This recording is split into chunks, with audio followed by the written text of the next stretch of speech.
conférence de Jean-Jacques, nous allons pouvoir être fixés davantage là-dessus. Ça va durer environ 50 minutes, 45-50 minutes, et après ça, on aura 15-20 minutes pour discussion, questions, commentaires, opposition, etc.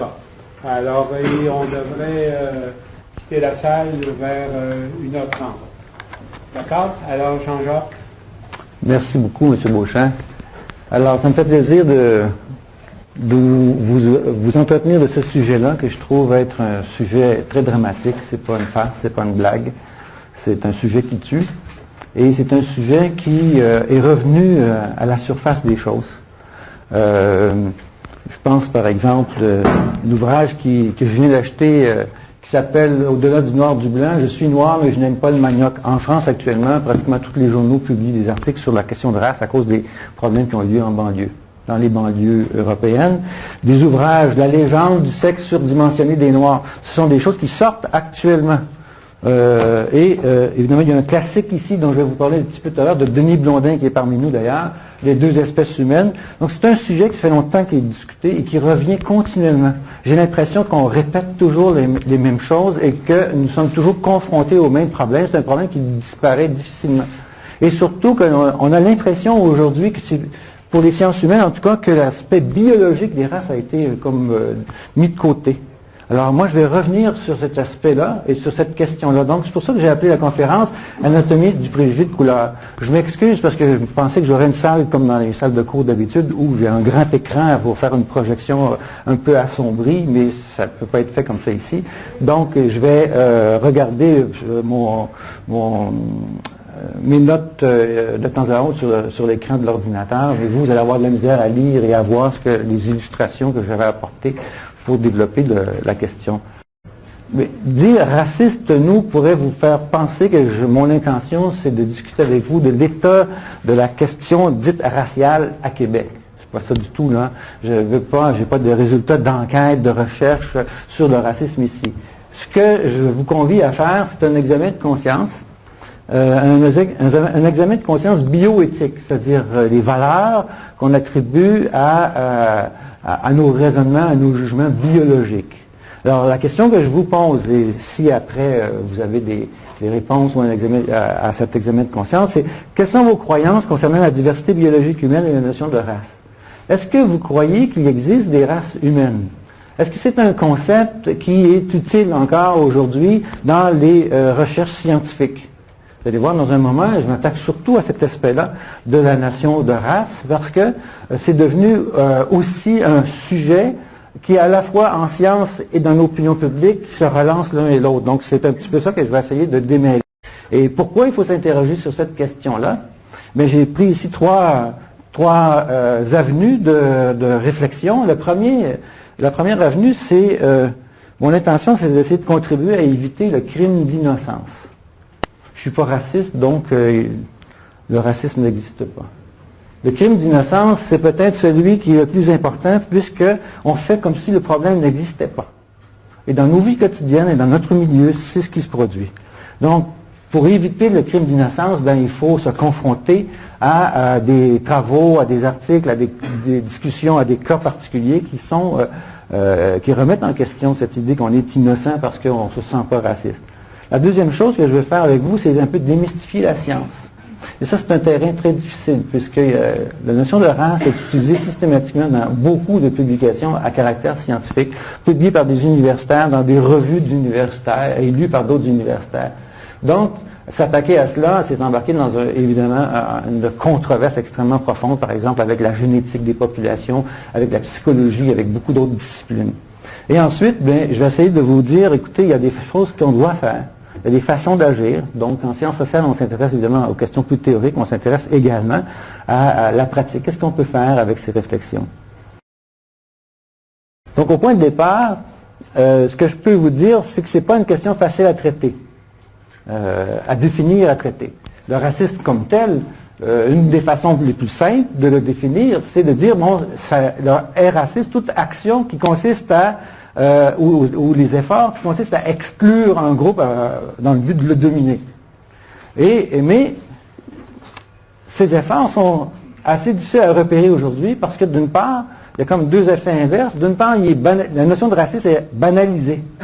Tout devient raciste. Vous n'aimez pas les mets chinois, ben, vous pouvez être accusé d'être raciste parce que dès qu'on a un problème dans nos rapports interculturels, on peut être accusé de racisme. Ce qui fait que c'est une notion qui est comme banalisée dans toutes sortes d'insultes. Donc c'est tellement ouvert qu'on ne sait plus ce que c'est.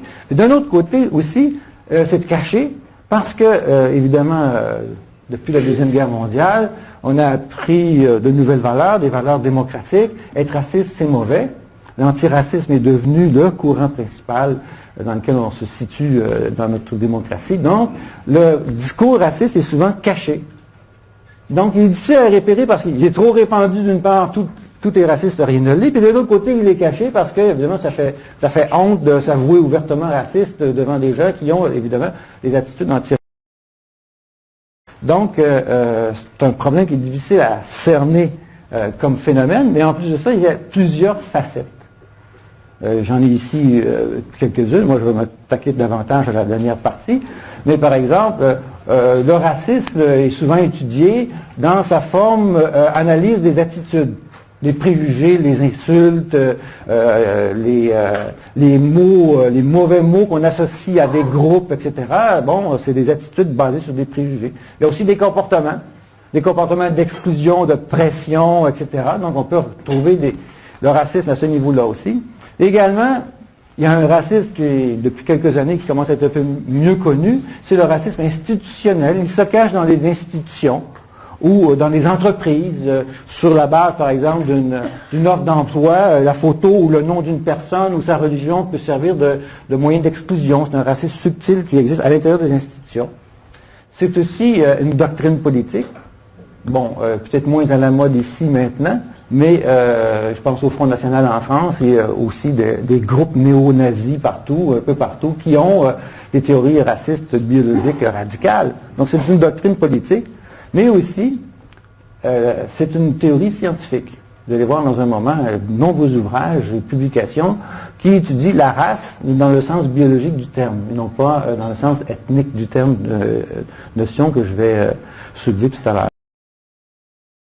Donc, j'ai essayé d'opposer, durant l'exposé, deux notions, deux approches qui se contredisent. D'emblée, je dois dire que je crois que c'est légitime pour des chercheurs d'étudier la biologie humaine.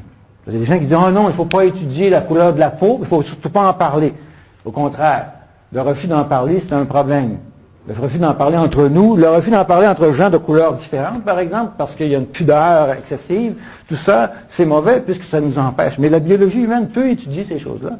Sauf c'est comment on les étudie et comment on les aborde.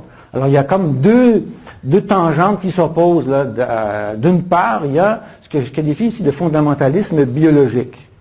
Et j'essaie de développer cette notion-là de fondamentalisme biologique pour vous faire comprendre comment on pense que finalement les races humaines sont des choses réelles et puis que de fait qu'on appartienne à différentes races, on est porteur de gènes et que ces gènes-là ont un effet sur nos comportements, nos attitudes, notre culture, etc.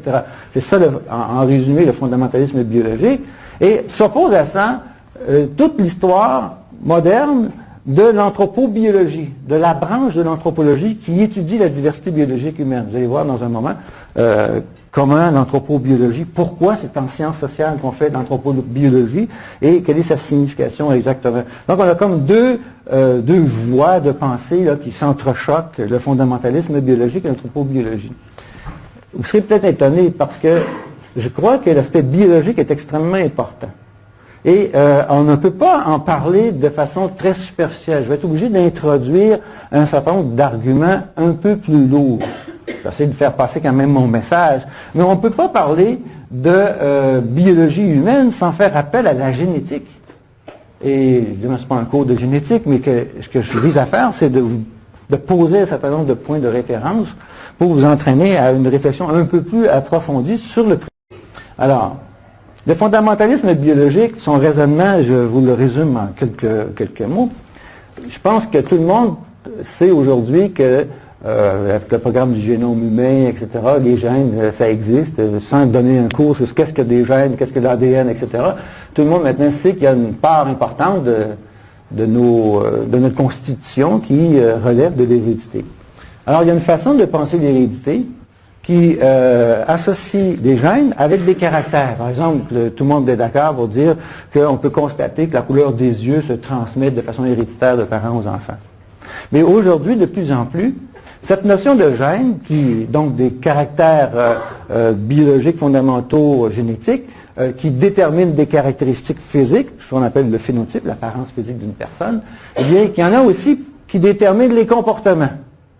Alors, aujourd'hui, on a une vision souvent réductionniste, c'est-à-dire qu'on ramène aux gènes la solution à des tests d'intelligence, la capacité de solutionner des tests d'intelligence, l'orientation sexuelle, être homosexuel ou être hétérosexuel, l'infidélité, j'aurais pu vous apporter des premières pages de journaux où on parle de la génétique de l'infidélité. Le viol serait aussi une propension génétique.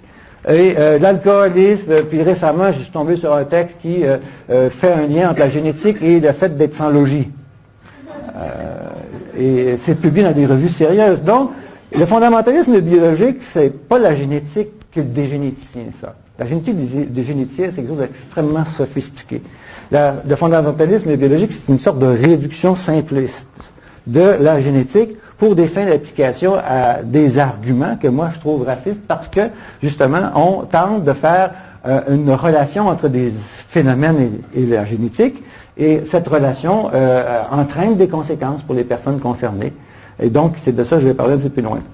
Ce qu'on pense aussi, comme autre élément du fondamentalisme biologique, c'est que les gènes en question sont répartis inégalement entre des individus. On n'a pas la même constitution personnelle, mais en plus, elles sont réparties inégalement selon les populations. Et c'est là que ça a commencé à poser problème, puisque si le patrimoine génétique est différent dans les différentes populations humaines, suffisamment différent en tout cas, à ce moment-là, on peut faire des associations entre certaines populations et certains comportements.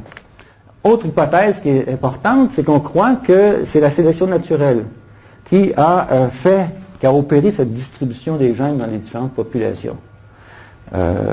Cette sélection naturelle, elle est aussi traduite dans une façon de voir les choses qu'on appelle l'eugénisme, c'est-à-dire des pratiques qui visent à gérer le patrimoine génétique de l'humanité.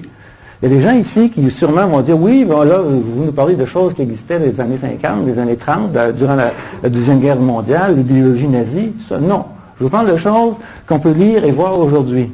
Et je vais en donner quelques exemples brefs pour ensuite développer l'antithèse ou l'antidote anthropologique à cette perspective. Ceux, en tout cas, et celles qui pensent que le racisme biologique a été liquidé, devraient justement se rendre compte que le racisme biologique, en tant que fondamentaliste, en tant qu'idée liée au fait que les gènes ou la génétique expliquent le comportement humain, on retrouve ça un peu partout. En morale, en psychologie, en médecine, en économie, en informatique, en anthropologie. Il y a des écoles de pensée. Il y a une lutte dans d'autres sciences sociales, en sciences politiques. Donc, la notion de mystique, ce que j'utilise ici, mystique génétique, qui est à la base du racisme, de la raciologie, la connaissance des races, elle est omniprésente dans les publications universitaires. Elle n'est pas cachée. Il y a des travaux souvent fort intéressants. Regardez par exemple ici, j'ai pris un exemple tiré de Genome Biology 2002. C'est quand même une revue connue là, en génétique des populations humaines. Alors, l'argument de ces auteurs, il est utile de regrouper les êtres humains en 5 groupes, que l'on définisse ces groupes comme des races. 2002, là, publication scientifique. C'est un exemple que je vous donne pour vous dire, attention, on n'a pas liquidé le problème de la notion de race biologique. Ça existe dans les publications scientifiques, ça existe dans les discours, la notion de race biologique. Et je prends ici un autre exemple, l'éditeur de la revue Science, c'est pas n'importe qui parle pas de race humaine, lui, mais il parle de fondement génétique des problèmes humains. Le programme du génome humain va finalement aider à résoudre le crime pauvre. C'est moi qui fais ça? Je suis armé, excusez-moi, je ne savais pas. Oui, c'est ça. Alors, je ne dis pas que de dire que le programme du génome humain va aider à résoudre le crime, la pauvreté et les maux sociaux, que c'est du racisme. Ce que je suis en train de vous dire, c'est qu'ils participent à la même idée. S'il existe des races humaines, puis ce sont les gènes qui déterminent, les gènes qui sont liés à la race, qui déterminent un certain nombre de comportements à solutionner des tests d'intelligence ou autres, cette idée-là participe à un vaste mouvement d'interprétation du monde social à partir de la génétique.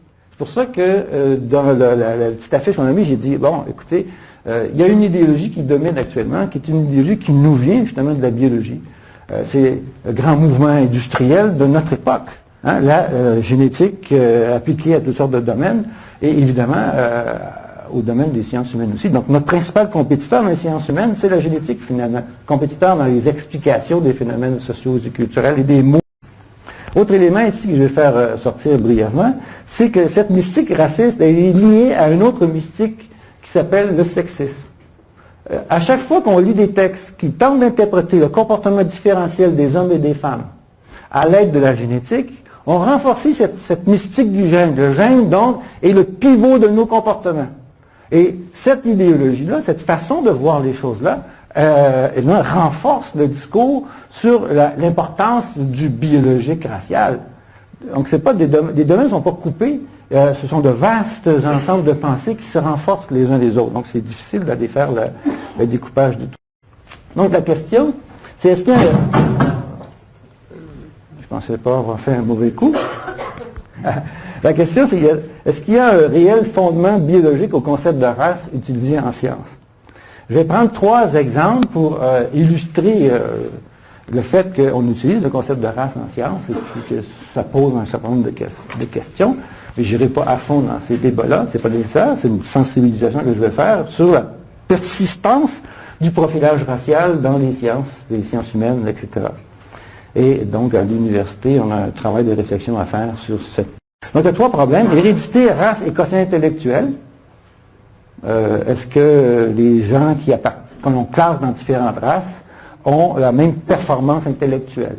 L'autre, c'est l'hérédité, race et sport.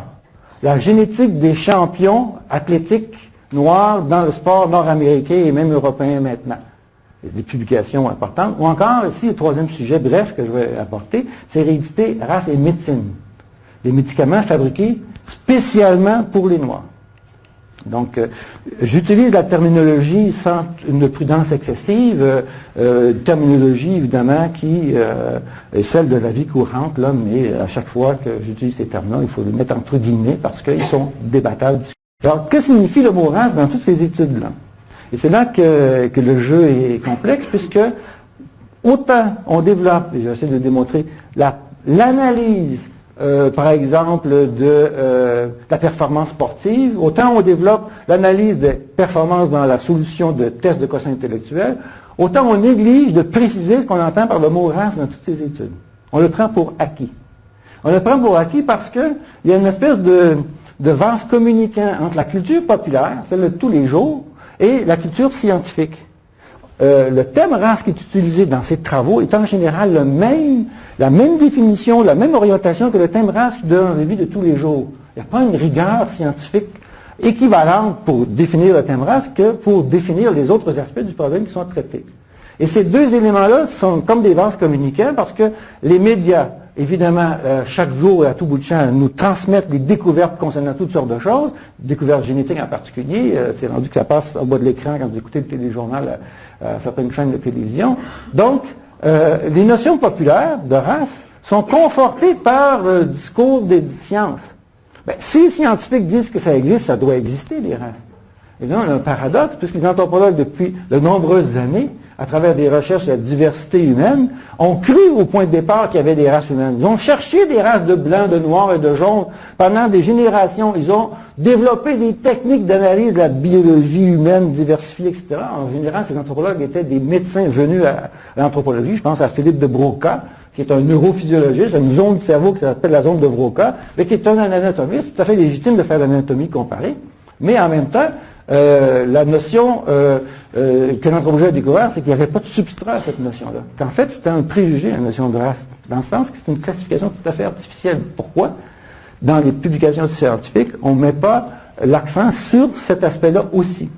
Parce qu'évidemment, le passage se fait, la culture est la même entre nous, les gens du commun, et les chercheurs. On participe du même univers.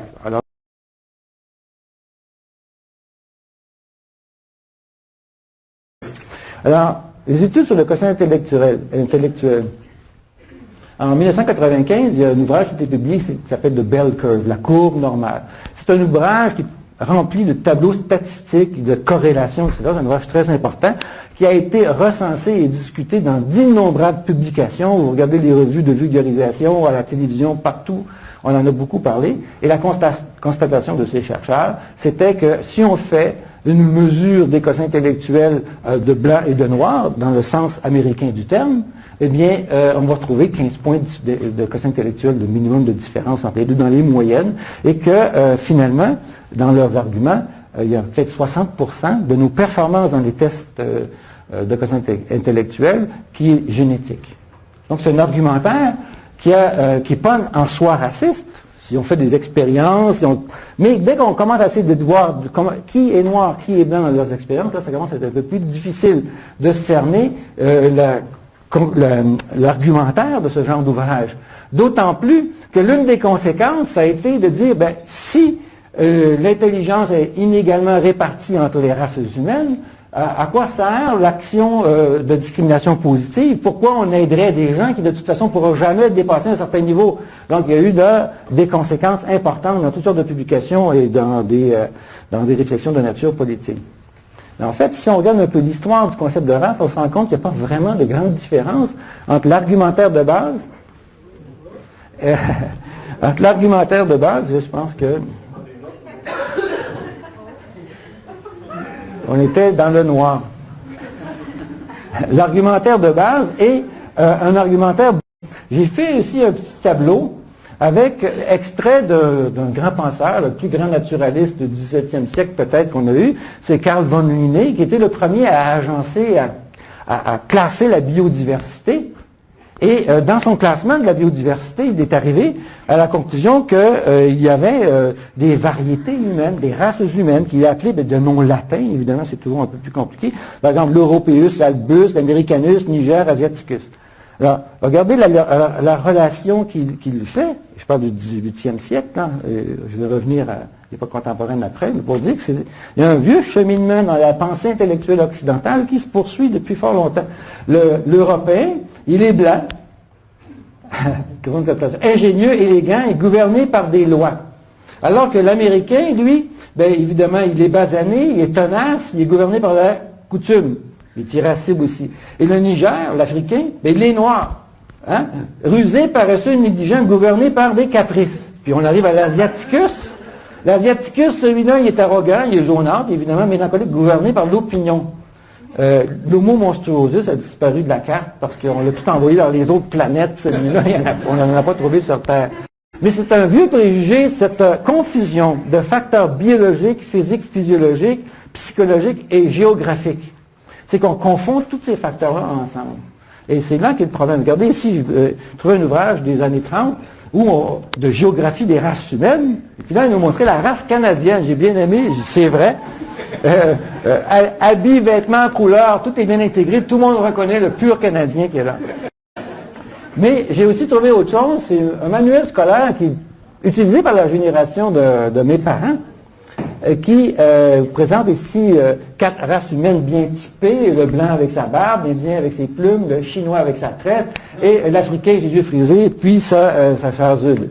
Donc, la discussion ici, c'est un grand-père avec son petit-fils qui discute, bon, oui, qu'est-ce que c'est ça, cette illustration-là, les races humaines? Le grand-père lui dit, oui, écoute, c'est des créatures que Dieu a fait. Mais nous, heureusement, on fait partie de la race supérieure. Il ne faut pas oublier que, c'est parce que nous appartenons à la race blanche, la plus intelligente et la plus civilisée du monde. Aucune autre race ne peut lui être comparée. Ça fait partie du patrimoine culturel des Québécois. Et le petit garçon, il dit, ah, grand-père, je suis assez content de ne pas être un nègre, de ne pas être un Indien, de ne pas être un Chinois, etc. Le père lui dit, c'est vrai, c'est bien naturel. Estimons-nous heureux d'appartenir à la race blanche et d'être Canadien-Français. OK, il n'y a plus personne qui parle comme ça aujourd'hui. D'accord? Mais ce qui est intéressant dans les argumentaires, on nous demande de parler de sujets d'actualité, puis moi j'ai été un peu piqué par le discours qu'on a vu à la télévision là, sur le quotient intellectuel des Noirs et des Blancs récemment. Bon, mais finalement j'ai réussi à trouver quelque chose d'assez curieux, parce que dans les années 40, aux États-Unis, il y avait une très grande migration, et puis on s'inquiétait, les intellectuels s'inquiétaient du fait que les immigrants qui arrivent, on leur passait des tests d'intelligence, étaient moins intelligents que l'Américain moyen. Donc, on avait un problème, comme est-ce qu'ils vont baisser notre quotient intellectuel moyen? Et en regardant les résultats ici, on se rend compte que les French Canadians sont situés au bas de l'échelle à 85,30. Donc, le fameux doc en question qui serait si fier d'être blanc, canadien, français, dans le fond, vu d'ailleurs, c'est un inférieur aussi. On est toujours l'inférieur de quelqu'un dans ces théories-là.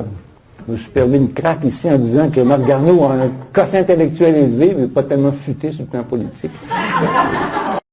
Comment se fait-il donc? Est-ce que le quotient intellectuel du Canadien français moyen est toujours aussi inférieur? Vous savez, 85, là, ça n'en prend pas beaucoup plus bas pour être exonéré de la peine de mort dans certains États américains. Puisqu'ils considèrent qu'à partir d'un certain niveau, on est pas assez intelligent pour faire la distinction entre noir et blanc. C'est pas loin de là. Donc ça nous donne quand même un avantage pour pas être condamné à mort. Mais est-ce que le quotient intellectuel moyen des Québécois francophones est resté le plus bas de tout? Est-ce que vous allez accepter cette idée-là? Vous allez dire non, hein? Oh, ça a changé. Testez-nous, testez-nous. On s'est amélioré parce que, justement, on s'est amélioré aussi socialement, culturellement. Hein? Les caractères du quotient intellectuel résultant dans les tests d'intelligence, c'est pas fixé pour toujours, ça. Les progrès sociaux l'influencent. L'écart diminue avec l'amélioration des conditions de vie. D'autres auteurs, je pourrais vous le dire, plusieurs auteurs ont fait d'autres recherches, et ils démontrent que c'est pas 60% l'hypothèse de l'hérédité du quotient intellectuel, mais 33%, et puis qu'il y aurait une force équivalente à l'hérédité culturelle.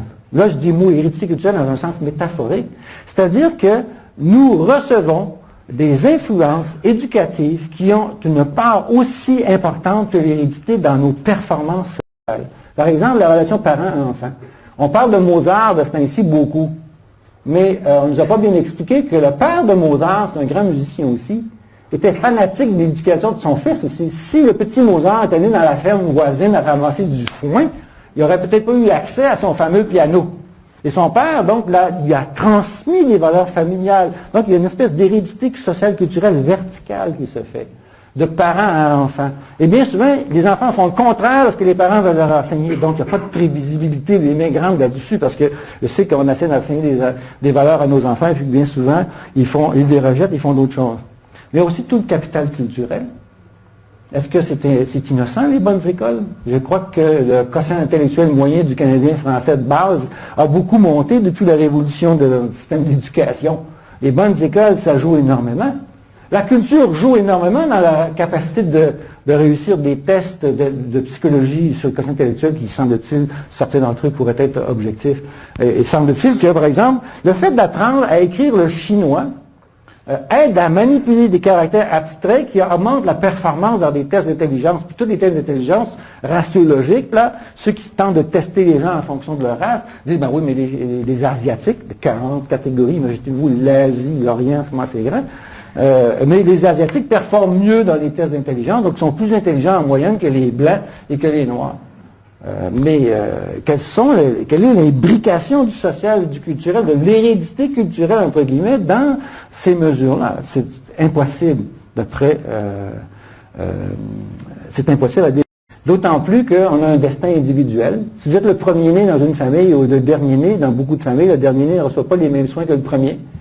Et surtout, si vous êtes le premier, vous éduquez les plus jeunes, vous avez en plus l'expérience du professeur pour les plus jeunes, ce qui développe l'habilité de gérer son environnement. Il y a tellement de facteurs qui sont de nature sociale et culturelle que ces travaux-là disent être simplement des facteurs environnementaux. Mais l'environnement, c'est pas un magma de choses non structurées, ça a une structure, l'environnement. Donc, je veux juste dire ici que cette notion de différence de quotient intellectuel, elle a été utilisée à l'extrême à l'époque nazie. Il y a un eugénisme radical qui existait en Amérique. Par exemple, ici, William Shockley, qui est quand même pas n'importe qui, un physicien, prix Nobel, avoir co-découvert le transistor, qui est professeur à Stanford en physique, qui avait participé activement à un mouvement d'eugénisme, parce qu'il disait, bon, ben, les Noirs sont moins intelligents que les Blancs, les femmes noires font plus d'enfants que les femmes blanches, donc ils vont baisser notre quotient intellectuel, on va leur offrir 5 000 $ à chacune s'ils se font stériliser. Alors, le fait que je sois professeur à l'université, c'est pas une garantie de mon objectivité, ça. Le fait d'être un grand physicien prix Nobel, c'est pas une garantie de mon objectivité non plus. Et cet argent-là, d'une fondation raciste qui s'appelle le Pioneer Fund, qui était voué justement à l'amélioration du patrimoine génétique des Blancs, qui finançait ce monsieur-là qui offrait 5 000 $ pour stériliser des femmes en Californie, puis à l'échelle de l'Amérique. Autre élément important ici, c'est qu'il y a encore aujourd'hui des financements plus ou moins occultes de la recherche. Je prends un type ici qui est connu, là, pour ceux qui s'intéressent à cette question-là, qui s'appelle Philippe Rushton, qui est un psychologue qui publie des tonnes d'articles, qui a des laboratoires et qui a des tonnes et des tonnes de publications dans des revues scientifiques, dans des revues de psychologie avancée. Mais il a eu en l'an 2000 $1 demi-million de fonds de subvention pour étudier l'impact de la race sur le quotient intellectuel, sur les enfants, etc., etc. Et évidemment, cet argent-là, elle vient pas de subvention de l'État, c'est des organismes. L'organisme qui a succédé au Pioneer Fund, c'est lui le président. Et il y a de l'argent pour financer des recherches racistes, puis évidemment, on n'est pas fou, on n'ira pas dire en gros qu'on est raciste dans nos recherches, on va atténuer ça, on ne dira plus le mot race nécessairement, on peut dire autre chose, il y a toutes sortes de façons de contourner. On a des périodiques ici à la bibliothèque auxquels on est abonné. Il y en a un ici, Mankind Quarterly, que je lisais quand j'étais étudiant en anthropologie biologique à Montréal, on découvrait que c'est des néo-nazis qui ont fondé cette publication-là, qui est vouée justement à des travaux sur les différences raciales. On est abonné à ça, on est abonné à beaucoup d'autres revues similaires ici à la bibliothèque, vous allez voir Mankind Quarterly. Alors, les fameux tests qui ont été passés pour essayer de montrer que les Noirs et les Blancs n'avaient pas le même degré d'intelligence, plusieurs de leurs publications sont tirées de cette revue-là. Alors, je ne veux pas vous dire qu'il y a un complot, je veux dire qu'il y a un système en place où les discours racistes ne sont pas neutres. Là. Les discours raciologiques, et ils se cachent évidemment derrière une...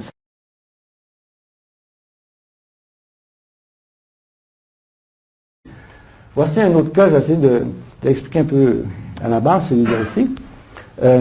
Voici le tabou du tabou. C'est un journaliste qui a publié cela, mais il y a eu des travaux qui ont été faits. C'est la constatation suivante. Dans le sport nord-américain, puis j'entends les mêmes discours en France, dans le sport en général, au soccer, les Noirs dominent. On a fait des films, le White Man Can't Jump, les Blancs ne savent pas sauter. Et c'est devenu ça une croyance populaire aussi, non seulement dans des publications, mais c'est devenu une croyance populaire. Je donne un cours sur justement les rapports culture et édité ici au département d'anthropologie, et j'ai des étudiants parfois qui viennent d'éducation physique, tout le monde connaît cet ouvrage-là, tout le monde est convaincu que les Noirs ont quelque chose de génétiquement supérieur aux Blancs pour leur permettre de mieux performer dans les sports. Donc, ça vient tout seul. Quand on dit c'est cynique, il a appelé son livre tabou parce qu'il dit que c'est quelque chose qu'on n'a pas le droit de dire. On n'a pas le droit de dire que les Noirs ont été génétiquement sélectionnés durant l'esclavage pour être plus forts. Les fermes sont disparues en Amérique parce que c'est les plus forts qui ont résisté. Des ouvrages qui disent, voici, on a le Superman noir. Avec sur la photo, là, vous avez une représentation d'ADN.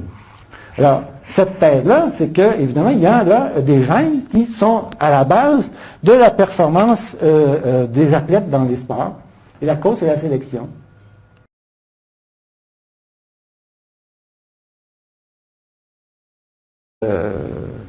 Alors là, si on lit les analyses sur ces ouvrages-là, on se rend compte que ce livre-là en particulier, la plupart de ces thèses ne sont pas appuyées sur des travaux valables. Est-ce que les Noirs ont des meilleurs réflexes que les Blancs? Qui a fait l'étude? Comment ça s'est fait? Les citations qui sont apportées ne sont pas conformes à l'esprit scientifique du tout, et d'ailleurs, les auteurs ne parlent pas de ces choses-là. Est-ce qu'ils ont plus de testostérone? Il y a des travaux qui disent non, c'est le contraire, on a fait d'autres échantillonnages qui ont plus d'estrogène.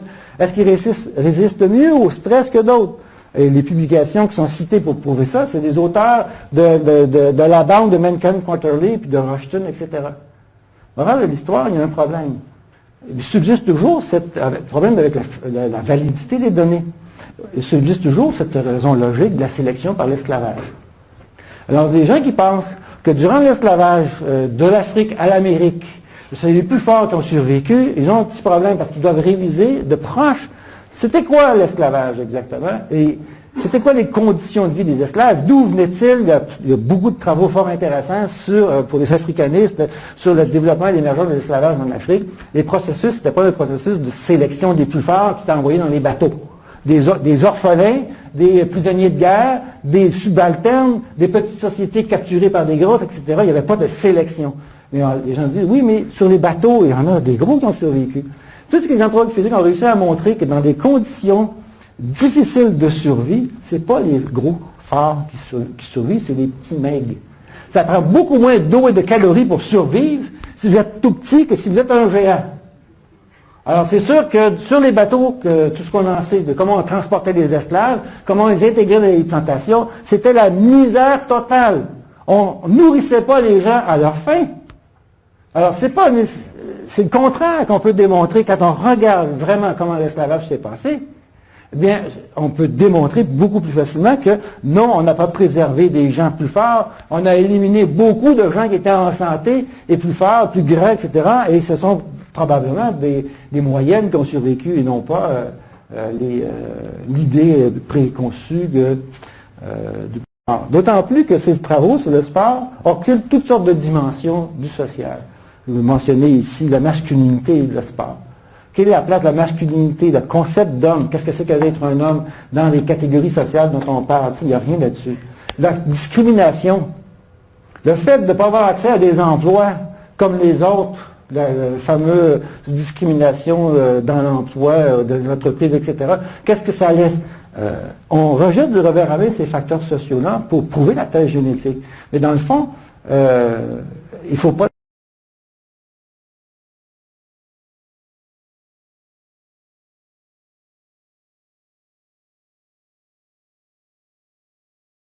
Je prends un exemple ici de c'est un jeune yéménite en Angleterre qui est très connu, il a pris des photos sur l'Internet. C'est un boxeur qui, lui, a besoin d'écraser une face de blanc chaque matin.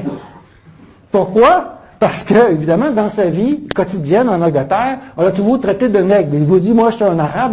Les Anglais lui disaient non, les skinheads de son quartier, le quartier populaire anglais, il disait non, tu en es un comme les autres. Et continuellement, il était soumis à des exactions, il était recruté par un boxeur, un entraîneur, quand il l'a vu dans un terrain en train de se battre avec 3 skinheads, il était en train de les mettre à terre, il a dit, toi, tu vas devenir boxeur. Mais évidemment, aujourd'hui, dans le sport, juste un élément socioculturel, on met en scène la race. On met en scène, lui, quand il y va, et il y va pour écraser du blanc. Donc, c'est un spectacle, la race, maintenant, dans le sport, aussi.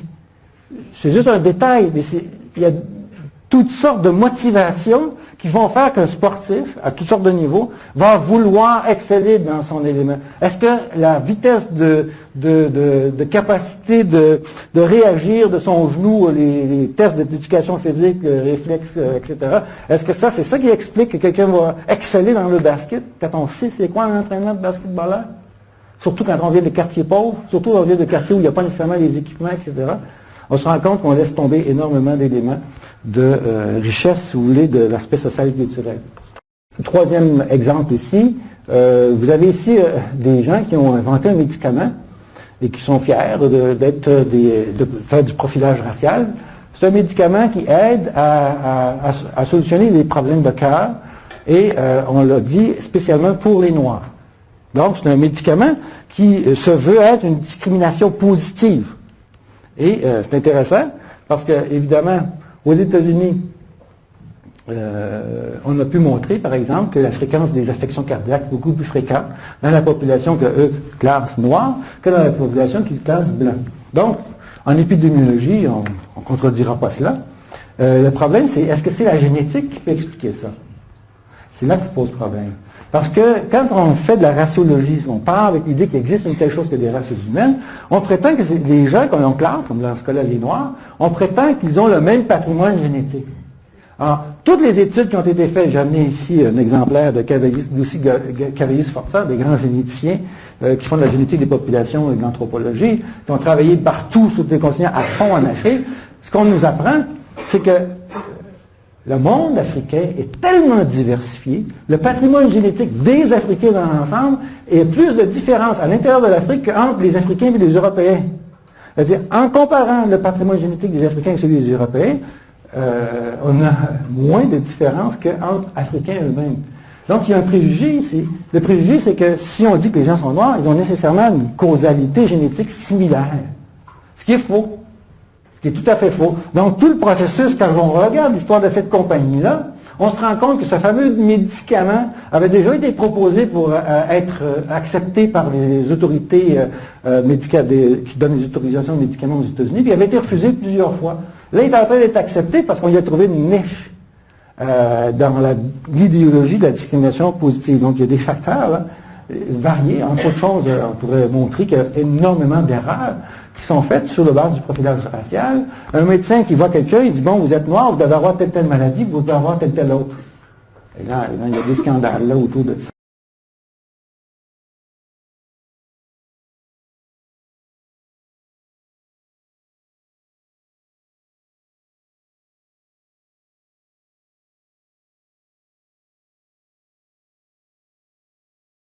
Il y a quelqu'un qui vient de publier quelque chose d'intéressant, Ginette Paquet, l'économie, partir au bas de l'échelle, juste pour vous donner une idée. Vous lisez, c'est un ouvrage qui vient d'être publié, où elle explique comment le niveau de vie agit sur le développement des capacités des individus depuis la petite enfance, et s'intéresser surtout à l'enfance. C'est extrêmement intéressant. Elle montre carrément que la santé est fortement corrélée avec le niveau socio-économique. Je ne parle pas des classes sociales, là. Chaque petit niveau qu'on traverse, le bilan de santé varie. Il s'améliore effectivement à chaque niveau, mais on ne sait pas exactement par où ça passe. Et une de ces hypothèses, c'est la confiance en soi, qui se construit, la prise en charge de soi-même, de son projet de vie personnel, qui serait un des facteurs importants dans cette trajectoire-là. Alors imaginez, si je parle de fondamentalisme biologique, en disant on réduit la biologie à presque rien, je peux vous dire une chose, c'est que aussi la représentation que ce fondamentalisme-là fait des facteurs sociaux est aussi extrêmement réductionniste. On a des ouvrages comme ça qui nous montrent, attention, l'effet, l'impact sur des bébés peut être caractérisé assez facilement.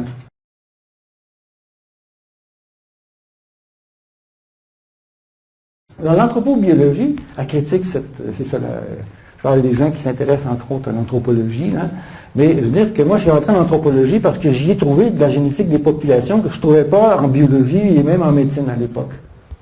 J'avais des médecins, Jean Benoît entre autres, qui a formé plusieurs professeurs d'anthropologie ici à Laval. Avec Jean Benoît, je suis allé travailler pour travailler justement sur la génétique des populations humaines. Et ça m'a étonné, après j'avais commencé une maîtrise en biologie, de trouver que je pouvais aller en sciences sociales, me recycler en sciences sociales pour continuer à faire de la biologie. Pourquoi?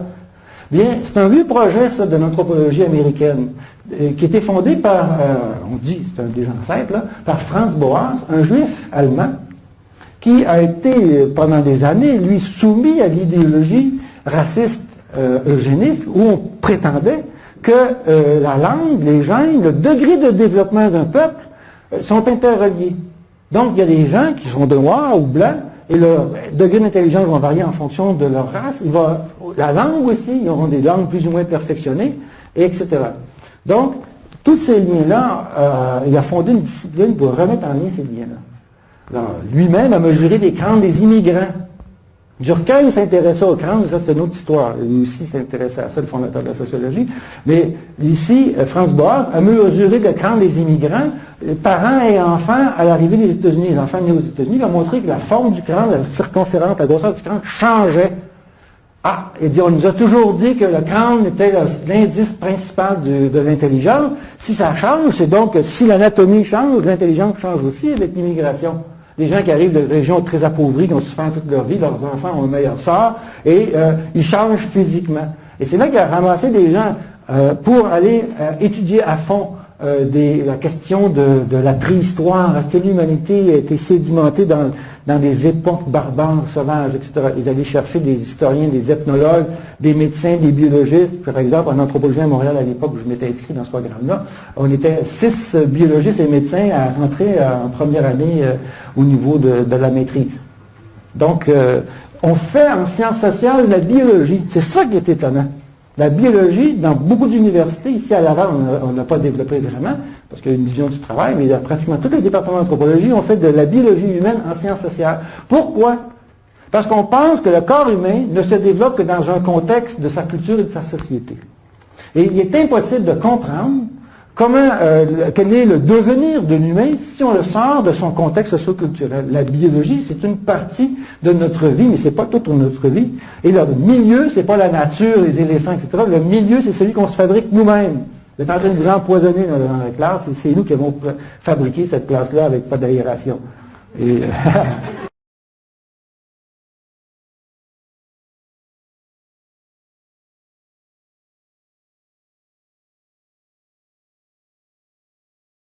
donc, les anthropologues ont contre-attaqué contre le fondamentalisme biologique sur je vais en prendre 3-4 points ici, 3 points. Sur les classifications raciales, la notion de race naturelle. Bon, je vais revenir là-dessus. Pourquoi les classifications raciales, ça ne marche pas? Alors, la notion de race elle-même, on dit dans notre langage, il y a des polysémiques. C'est-à-dire, le même mot veut dire toutes sortes de choses. Par exemple, si vous êtes intéressé par le discours social, mais le mot race nous-mêmes, il vient de l'histoire. Et ce sont des gens qui disaient, bon, vous connaissez l'expression être racé. Avoir de la race, ça veut dire ça, être un peu noble. Et cette notion-là, c'est cette notion-là qui est importée ensuite dans le domaine de la biologie et du reste. C'est une notion de hiérarchie sociale, de classe sociale. Les nobles ont la race, les autres ne l'ont pas. Mais aujourd'hui, ce mot-là est devenu utilisé pour parler de différences de religion, pour parler de différences géographiques, de langue, d'apparence physique, la citoyenneté, etc. Donc le sens du mot race va un peu partout. Il y a aussi un endroit où c'est plus difficile à débattre, c'est en zootechnie. Parce que, bon, j'avais un collègue avec qui je discutais de génétique qui enseignait la zootechnie, l'élevage du poulet. Il y a des races de poulets, des races de lapins, etc. Donc la race existe. Mais n'importe quel éleveur généticien va vous dire, elle existe parce qu'on la fabrique puis qu'on la maintient en place. Parce que demain matin, vous prenez tous ces chiens racés-là, vous les mettez dans le champ, vous allez voir le résultat au bout d'un an. Hein? Il n'y aura plus de race. Bon, vous allez peut-être avoir la moyenne des moyennes, je ne sais pas trop, le Doberman et puis le Suédois et le Chihuahua, là, ce qu'ils vont faire ensemble, mais on peut déjà voir que si ça existe en zootechnie, c'est parce qu'on agit directement dessus pour fabriquer des objets artificiels qui nous satisfont. Mais en zoologie, et même en anthropologie, le mot race ou son équivalent réfère à des adaptations à des milieux géographiques. Et là, ça pose un problème sur lequel je vais revenir. Alors, si on regarde ici les classifications naturelles, bon, la notion de blanc, je ne penserai pas ça, je vais aller vite là-dessus, ils ont des terminologies, la raciologie a des terminologies, les caucasoïdes, les négroïdes, les mongoloïdes, etc., ils sont blancs. Mais demandez-vous, quand vous écoutez la télévision, puis qu'on vous dit, ah, voici un homme, un caucasien, est-ce que je vais faire avec le Caucase, moi? On me classe, la police me classe parmi les caucasiens. Pourquoi? Adam et Ève ont fait des enfants. Et Dieu les a tués avec le déluge. On retourne à la Bible. Au moment du déluge, l'ensemble des formes de vie sont disparues sur Terre. Il y a seulement ceux qui sont montés dans l'arche de Noé qui ont survécu. Et nous sommes tous, dans cette vision-là, les descendants de Noé, qui, lui, est allé un peu partout dans le monde, mais son arche a abouti à quelque part dans le nord de la Turquie, au bord du Caucase, Mont Ararat. C'est de là qu'ils sont sortis avec les girafes, tous les animaux, etc. Mais là, ils étaient quelle couleur, eux? On ne sait pas. Ils ont produit l'humanité. Donc, imaginons qu'ils étaient blancs. D'ailleurs, dans la Bible et dans la raciologie qui suit, on dit qu'il y en a un de ses fils. Parce que Noé prenait du vin. Je ne sais pas trop, il avait déjà planté ses vignes, il était déjà sous. Et un de ses fils qui l'a vu nu, qui s'appelle Cham. Et tout le discours est construit, un discours mythologique, autour du fait qu'on est des Caucasiens blancs, mais que tous les descendants de Cham ont été maudits parce qu'il y a eu une espèce d'inceste à travers le regard sur son père, et ça a donné lieu aux Noirs. Hein? C'est pas une théorie contemporaine, là, c'est une ancienne théorie, sauf qu'elle est ancrée. Je veux dire, les anciennes idées, réinterprétées, même si on veut les cacher, reviennent à la surface. On est encore nommé Caucasien. Et c'est un mystère pourquoi je suis un Caucasien, mais parce que moi je suis né du descendant du bon fils de Noé. Pourquoi ma femme, qui elle a des Africains dans sa généalogie, elle est née de descendants de Shem.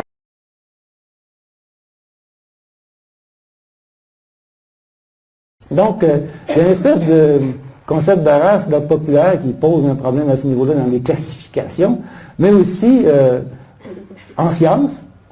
Si on veut définir quelque chose en science, on veut avoir des critères objectifs, puis on veut être capable de prédire. Alors, la raciologie, quand ils ont dit le mot race dans ces contextes, j'ai nommé tout à l'heure, médecine, etc., ce sont les critères subjectifs qui sont là. Pourquoi? Parce que les classifications raciales en tant que telles, ils sont éphémères. On peut changer de race. Il suffit d'ouvrir la porte à la migration et de faire des enfants avec nos collègues immigrants. Par exemple, tous ceux ici qui chaque année achètent des pommades pour se protéger du soleil, épargnez vos enfants, faites des enfants, si vous êtes tout blanc avec un Africain ou un verre, vous allez avoir des enfants qui n'auront plus besoin de cette pommade-là. c'est une idée comme une autre qu'on peut développer, mais en fait, quand on regarde l'histoire de l'humanité, c'est pas un arbre généalogique avec des petites branches et des races au bout, c'est l'histoire de fusion, de séparation et de fusion. L'humanité a migré partout dans le monde et s'est adapté à différents milieux, s'est adapté aussi à différentes cultures, parce que la culture change la société. Alors, si on prend, pourquoi on prend la couleur de la peau comme critère pour dire des races? Par exemple, moi, j'aurais préféré, puis j'aime le basket, j'aurais préféré prendre le critère stature.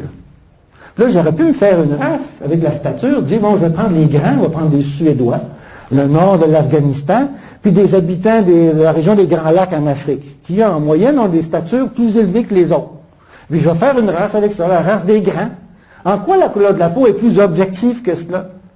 Il n'y a pas de critère objectif, c'est tout simplement l'histoire coloniale qui est derrière ça. C'est parce qu'il y a eu la conquête de l'Afrique par les Européens et leur subjection coloniale que la notion de race est devenue importante.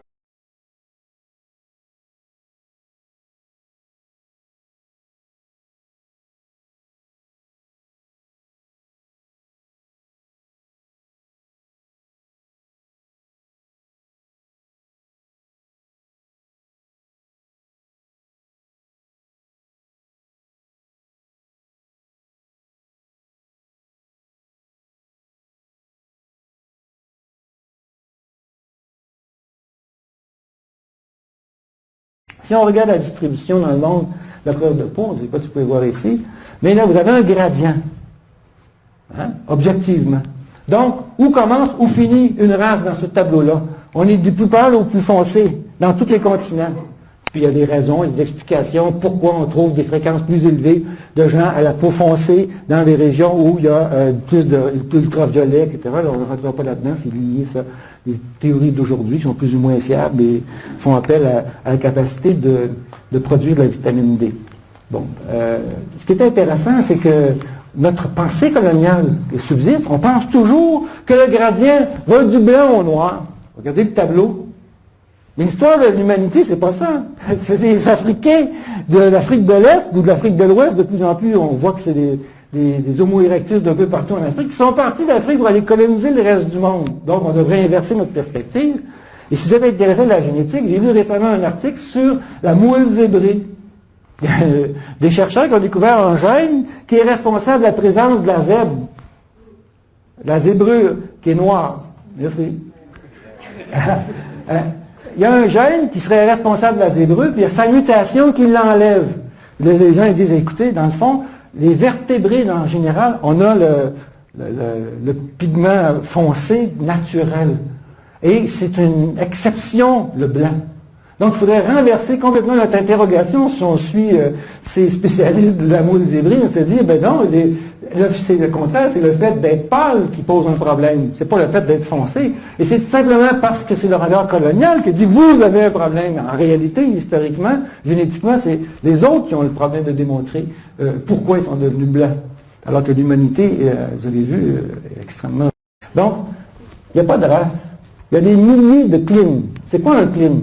C'est ça qui est important, il y a des termes qu'on utilise. Par exemple, c'est comme décliné, c'est simplement une variation, un gradient. La couleur de peau, vous avez vu tout à l'heure, c'est un gradient du pâle au foncé. Bien, on peut trouver des clines, des gradients de couleur comme ça dans différentes sphères génétiques. Par exemple, le groupe sanguin B ne correspond pas à la race couleur de peau. Le groupe sanguin B est plus fréquent à l'est et s'aménuise vers l'ouest. Et, Camille Sforza, les gens qui font des études de linguistique comparées avec l'histoire génétique, nous disent que c'est probablement Gengis Khan, quand il a conquis l'Occident, qui a amené le groupe sanguin B, puis que maintenant on a le gradient de l'origine des tribus de l'invasion jusqu'en Occident. On peut, pour différents caractères, faire toutes sortes de gradients. Ils ne se correspondent pas. S'il y avait une notion réelle, scientifique de race, on serait tous dans le même bain. Mais non, ça dépend du critère. Si vous regardez le groupe sanguin, vous appartenez à une race. Si vous regardez la couleur, vous appartenez à une autre.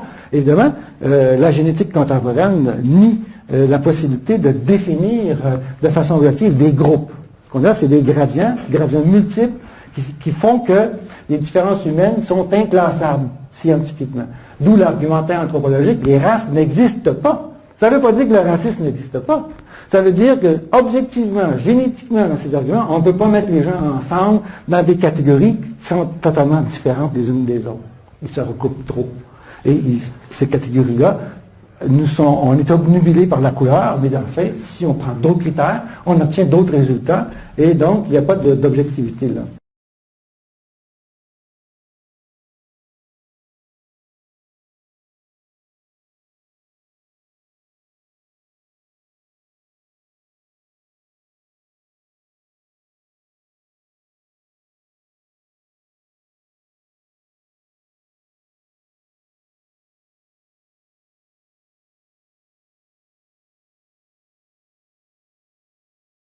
Un autre élément ici sur lequel je vais arriver, j'ai encore une dizaine de minutes là, avant de conclure, c'est que les races, la notion de race, dans le fond, c'est une notion qui est sociologique. J'ai mis ici marqué pour démarquer et contrôler. Le corps humain, c'est un lieu où on inscrit la société. Il y a des anthropologues qui disent, bon, le corps, c'est comme un texte, on écrit dessus. Et évidemment, vous pouvez m'obliger à faire une courbette devant vous, si vous êtes très puissant, vous appelez Madame la Reine ou Monsieur le Roi, vous pouvez me contraindre à avoir un comportement de soumission devant vous. Vous pouvez m'obliger à porter une robe spéciale ou une étoile jaune pour montrer que je suis subalterne. Mais, beaucoup mieux que ça, inscrire la différence dans la chair. C'est une pratique très répandue. Tout le monde a déjà vu des femmes avec des colliers, des longs coups.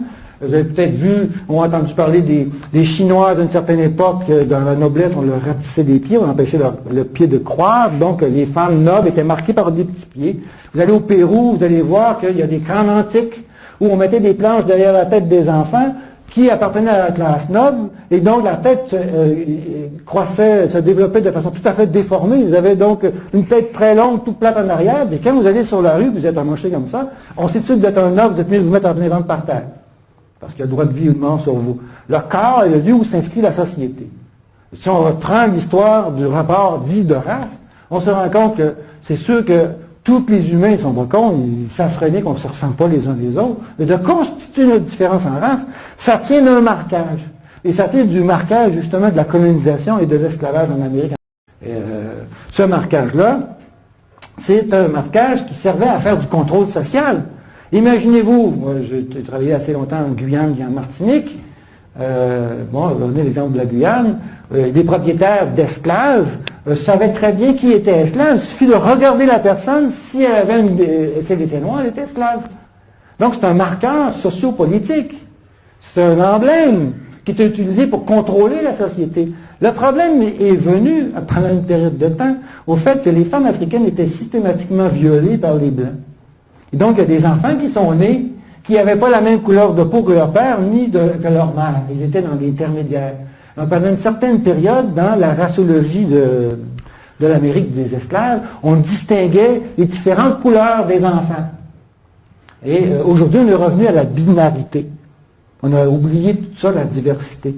Et c'est extrêmement important. Regardez ici, là, je vous dis, élément discriminatoire, des tentations, mais en Virginie, 1967, ça peut paraître loin pour la plupart d'entre vous, mais moi j'étais déjà sur la route en 67, bien comme il faut. Bien, en Virginie, il existait une loi qui interdisait le métissage, basée sur la race.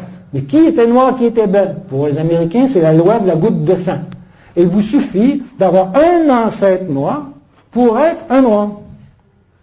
Donc, vous soyez pratiquement indistinct, par exemple, de quelqu'un d'autre, un Européen d'origine, eh bien, c'est pas grave si on reconnaît chez vous, puis que vous le reconnaissez aussi, peut-être, que vous avez un ancêtre noir, vous êtes un noir. À un point tel qu'à l'époque où il y a eu ces grands débats de droits civiques aux États-Unis, il y a eu une politique de discrimination positive en faveur des gens défavorisés, des quartiers pauvres, qui se trouvent à être les plus noirs. On a vu ça avec Katrina en Louisiane. Il y a même des Blancs qui sont allés chercher des généalogies, voir s'il n'y avait pas un noir, pour essayer de profiter du système pour devenir pompier. Pour vous dire, ça a une portée. En fait, il s'est constitué depuis ce temps-là une autre catégorie, c'est les Blancs. Tout à l'heure, je vous ai parlé des Canadiens français, des Portugais, là, ça, c'est pas des WASP. C'était pas des vrais Blancs américains. Hein? C'était des subalternes qui venaient travailler dans les usines de textiles, etc. Mais ce temps-là est fini. Maintenant, il s'est créé une catégorie de Blancs. Et on fusionne toutes les ethnies pour fabriquer du blanc. Maintenant, c'est un nouveau mystère. C'est pas l'anthropologie de la négritude qui est devenue le problème là, maintenant, c'est comment on devient des blancs, malgré nos différences importantes.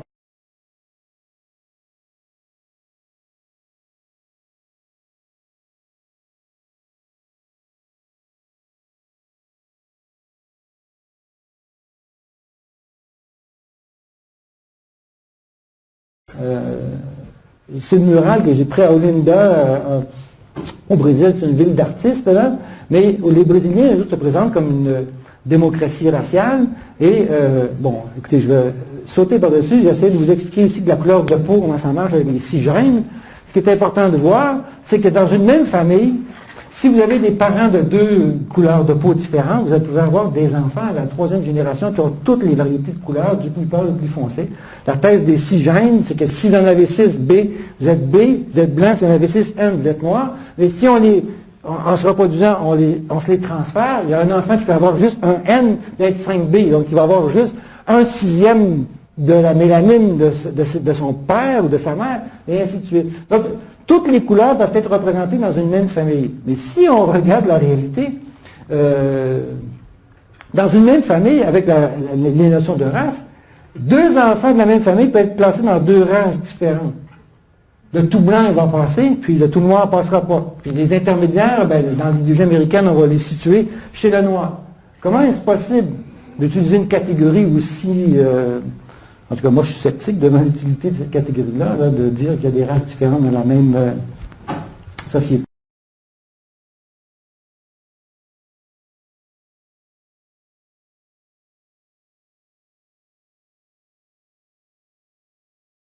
Donc, dans le fond, les anthropologues et même les généticiens arrivent à dire, bon, il n'y en a pas de race humaine, il y a des pourcentages, qu'est-ce que les zoologues, les zootechniciens disent être une race 35-40%, alors que le maximum de différence qu'on peut trouver, c'est 15%.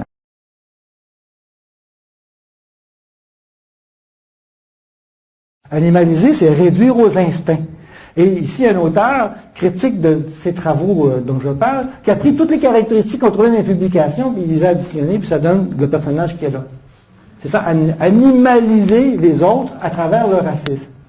Là, je ne veux pas aller très loin ici, mais il y a des gens qui ont répondu, oui, ok, on va comparer les fameuses races des raciologues, là, les blancs, les noirs et les asiatiques aujourd'hui, parce que ça a l'air plus neutre que cette vieille terminologie-là. On va comparer les poils, la forme du nez, forme du menton, etc. Je passe rapidement là-dessus, les formes des lèvres, la forme du menton, le front, etc. Dans quasiment tous les cas, il n'y a pas de correspondance. Donc, toute la théorie de la race primitive, c'est une théorie qui est totalement absurde et qui continue à faire son petit...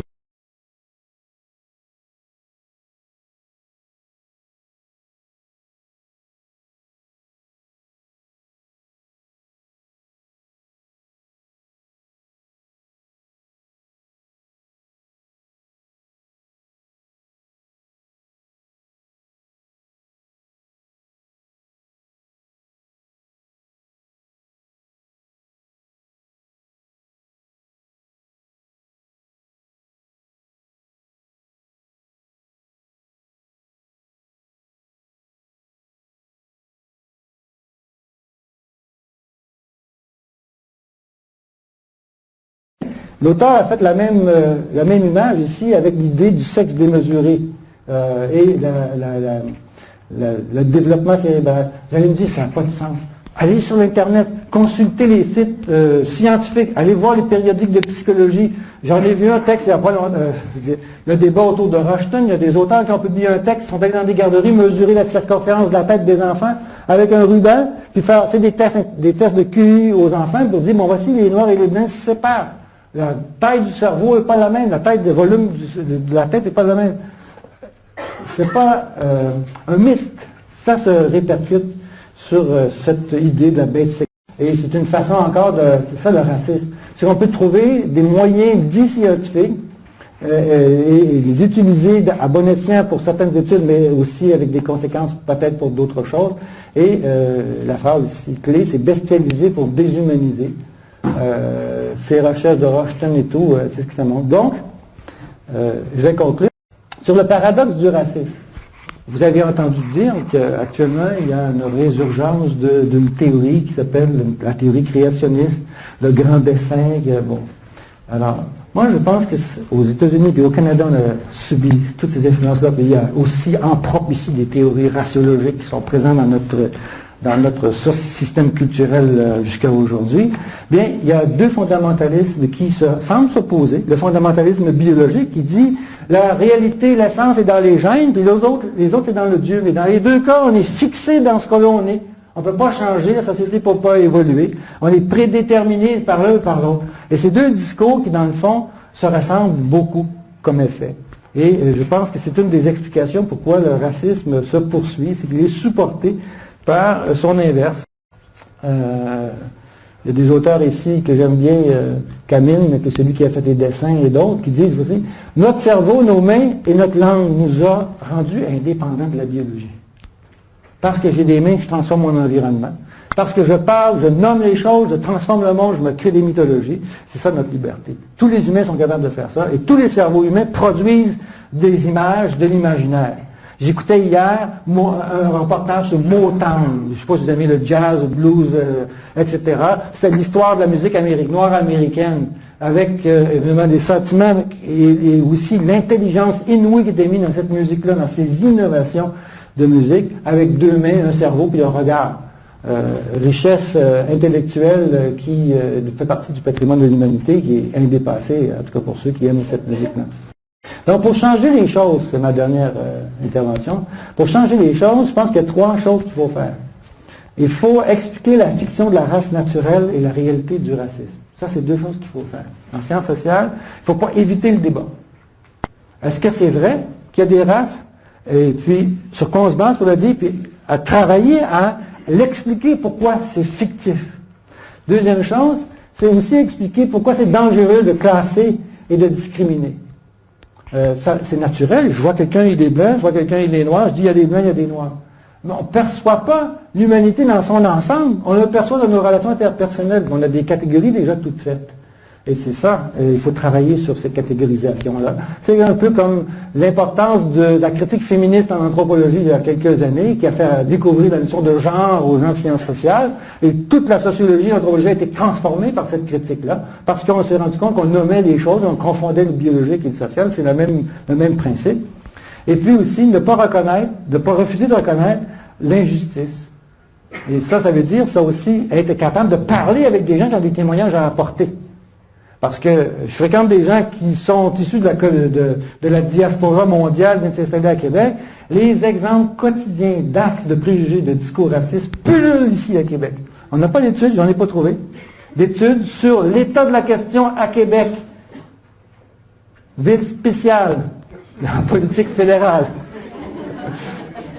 Hein? Quel est l'état de la question ici? Si je me fie à toutes les discours et les exemples qui me sont apportés, il y a un problème majeur et il y a une raciologie locale. Il n'y a pas juste la discrimination parce qu'on n'est pas d'accord avec le port du voile, etc. C'est plus profond.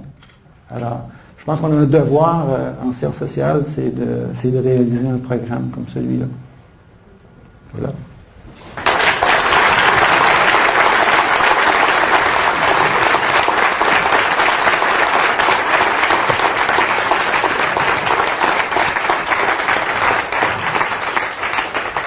Merci beaucoup, Jean-Jacques. Je n'ai pas à m'excuser de l'avoir laissé continuer un peu plus des 50 minutes prévues. Je pense que c'était particulièrement intéressant, enrichissant. Et on me dit que la salle n'est pas prise, alors on peut continuer un peu. Alors peut-être se donner 10-15 minutes. S'il y a des commentaires, des questions.